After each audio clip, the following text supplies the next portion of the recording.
उत्पत्ति अध्याय 18। इब्राहिम मम्रे के बांजों के बीच कड़ी धूप के समय तंबू के द्वार पर बैठा हुआ था। तब यहोवा ने उसे दर्शन दिया और उसने आंख उठाकर दृष्टि की तो क्या देखा कि 3 पुरुष उसके सामने खड़े हैं। जब उसने उन्हें देखा तब वह उनसे भेंट करने के लिए तंबू के द्वार से दौड़ा और भूमि पर गिरकर दंडवत किया और कहने लगा, हे प्रभु, यदि मुझ पर तेरी अनुग्रह की दृष्टि है तो मैं विनती करता हूँ कि अपने दास के पास से चले न जाना। मैं थोड़ा सा जल लाता हूँ और आप अपने पांव धोकर इस वृक्ष के तले विश्राम करें। फिर मैं एक टुकड़ा रोटी ले आऊं और उसमें से आप अपने अपने जीव को तृप्त करें। तब उसके पश्चात आगे बढ़े, क्योंकि आप अपने दास के पास इसीलिए पधारे हैं। उन्होंने कहा, जैसा तू कहता है वैसा ही कर।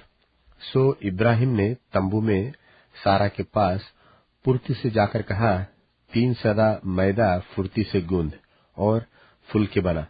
फिर इब्राहिम गाय बैल के झुंड में दौड़ा और एक कोमल और अच्छा बछड़ा लेकर अपने सेवक को दिया और उसने फुर्ती से उसको पकाया। तब उसने मक्खन और दूध और वह बछड़ा जो उसने पकाया था लेकर उनके आगे परोस दिया और आप वृक्ष के तले उनके पास खड़ा रहा और वे खाने लगे। उन्होंने उससे पूछा, तेरी पत्नी सारा कहाँ है? उसने कहा, वह तो तंबू में है। उसने कहा, मैं बसंत ऋतु में निश्चय तेरे पास फिर आऊंगा और तब तेरी पत्नी सारा के एक पुत्र उत्पन्न होगा। और सारा तंबू के द्वार पर जो इब्राहिम के पीछे था सुन रही थी। इब्राहिम और सारा दोनों बहुत बूढ़े थे और सारा का स्त्री धर्म बंद हो गया था। सो सारा मन में हंसकर कहने लगी, मैं तो बूढ़ी हूँ और मेरा पति भी बूढ़ा है, तो क्या मुझे यह सुख होगा? तब यहोवा ने इब्राहिम से कहा, सारा यह कहकर क्यों हंसी? क्या मेरे जो ऐसी बुढ़िया हो गई हूँ सचमुच एक पुत्र उत्पन्न होगा? क्या यहोवा के लिए कोई काम कठिन है? नियत समय में अर्थात वसंत ऋतु में मैं तेरे पास फिर आऊंगा और सारा के पुत्र उत्पन्न होगा। तब सारा डर के मारे यह कहकर मुकर गई कि मैं नहीं हंसी। उसने कहा, नहीं, तू हंसी तो थी।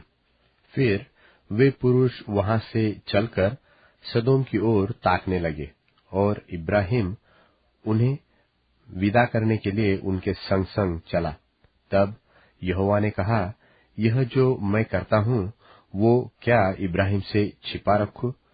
इब्राहिम से तो निश्चय एक बड़ी और सामर्थी जाति उपजेंगी और पृथ्वी की सारी जातियां उसके द्वारा आशीष पाएंगी, क्योंकि मैं जानता हूँ कि वह अपने पुत्रों और परिवार को जो उसके पीछे रह जाएंगे आज्ञा देगा कि वे यहोवा के मार्ग में अटल बने रहे और धर्म और न्याय करते रहे, इसलिए कि जो कुछ यहोवा ने इब्राहिम के विषय में कहा है उसे पूरा करे।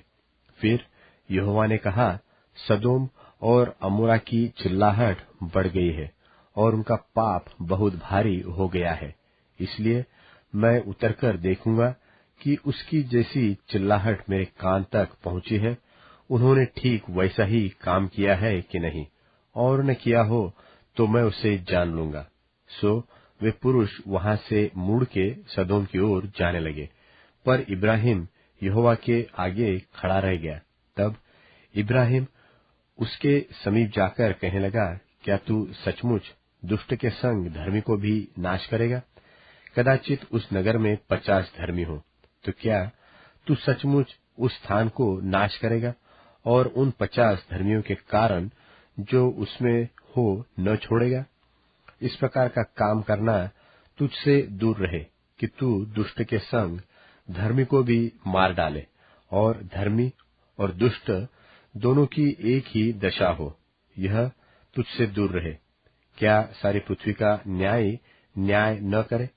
यहोवा ने कहा, यदि मुझे सदोम में 50 धर्मी मिले तो उनके कारण उस सारे स्थान को छोड़ूंगा। फिर इब्राहिम ने कहा, हे प्रभु सुन, मैं तो मिट्टी और राख हूं, तो भी मैंने इतनी ढिठाई की कि तुझसे बातें करूं। कदाचित उन 50 धर्मियों में 5 घट जाए, तो क्या तू 5 के घटने के कारण उस सारे नगर का नाश कर डालेगा? उसने कहा, यदि मुझे उनमें 45 भी मिले तो भी उसका नाश न करूंगा। फिर उसने उससे यह भी कहा, कदाचित वहां 40 मिले। उसने कहा, तो मैं 40 के कारण भी ऐसा न करूंगा। फिर उसने कहा, हे प्रभु क्रोध न कर, तो मैं कुछ और कहूं, कदाचित वहां 30 मिले। उसने कहा, यदि मुझे वहां 30 भी मिले तो भी ऐसा न करूंगा। फिर उसने कहा, हे प्रभु सुन, मैंने इतनी ढिठाई तो की है कि तुझसे बातें करूं, कदाचित उसमें 20 मिले। उसने कहा, मैं 20 के कारण भी उसका नाश न करूंगा। फिर उसने कहा, हे प्रभु क्रोध न कर, मैं एक ही बार और कहूंगा, कदाचित उसमें 10 मिले। उसने कहा, तो मैं 10 के कारण भी उसका नाश न करूंगा। जब यहोवा इब्राहिम से बातें कर चुका, तब चला गया और इब्राहिम अपने घर को लौट गया।